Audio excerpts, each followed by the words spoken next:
ಮೈಸೂರು ಭಾಗದ ಹಳೆ ಶತ್ರುಗಳನ್ನ ಹೇಗಾದ್ರೂ ಮಾಡಿ ಮಿತ್ರರನ್ನಾಗಿಸುವ ನಿಟ್ಟಿನಲ್ಲಿ ಎಚ್.ಡಿ. ಕುಮಾರಸ್ವಾಮಿ ಅವರು ಒಂದೊಂದೇ ಹೆಜ್ಜೆಗಳನ್ನು ಇಡ್ತಾ ಇದ್ದಾರೆ. ಸುಮಲತಾ ಆಯ್ತು, ಈಗ ವಿಶ್ವನಾಥ್ ವಿಶ್ವಾಸವನ್ನ ಎಚ್.ಡಿ. ಕುಮಾರಸ್ವಾಮಿ ಅವರು ಪಡೆದಿದ್ದಾರೆ.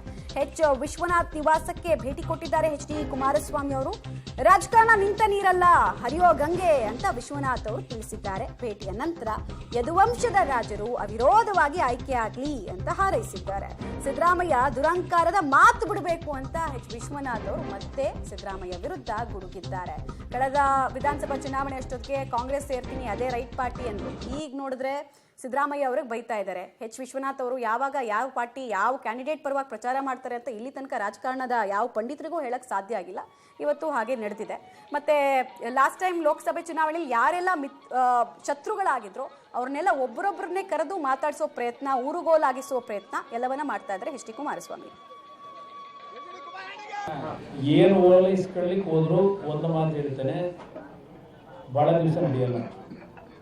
ಅದು ಅಂತಿಮ ಘಟ್ಟಕ್ಕೆ ತಲುಪಿದ್ದಾರೆ. ಅಂತಿಮ ಘಟ್ಟಕ್ಕೆ ನಾವೇನು ಸರ್ಕಾರ ತೆಗಿಬೇಕಾಗಿಲ್ಲ, ಅವರೇ ತೆಗಿಯೋ ಕಾಲ ಬರುತ್ತೆ. ಇವ್ರು ಯಾರದೂ ನಡೆಯೋದಿಲ್ಲ ಅನ್ನೋದು ನನ್ನ ಅಭಿಪ್ರಾಯ. ಈಗಿನ ಸರ್ಕಾರ ಇದೆಯಲ್ಲ, ಈಗಿನ ಸರ್ಕಾರದಲ್ಲಿ ಈಗ ನಮ್ಮ ಮುಖ್ಯಮಂತ್ರಿಗಳು ಹೇಳ್ತಾರೆ ನಾನು ಸಂಪೂರ್ಣ ಅವಧಿ ಮುಗಿಸ್ಬೇಕು ಅಂದರೆ ಅದೆಲ್ಲೋ ನಮ್ಮ ಊರಿನಾದಲ್ಲಿ 60,000 ಇಟ್ಕೊಡಿ ಅಂತಾರೆ. ಮತ್ತಿಲ್ಲ ನನ್ನ ಅಧಿಕಾರ ತಿಳಿಸ್ಬಿಡ್ತಾರೆ, ಅದಕ್ಕೆ ಮೈಸೂರಿನ ಅಭ್ಯರ್ಥಿ ಗೆಲ್ಲಿಸಿ ಅಂತ ಕೇಳ್ತಾರೆ.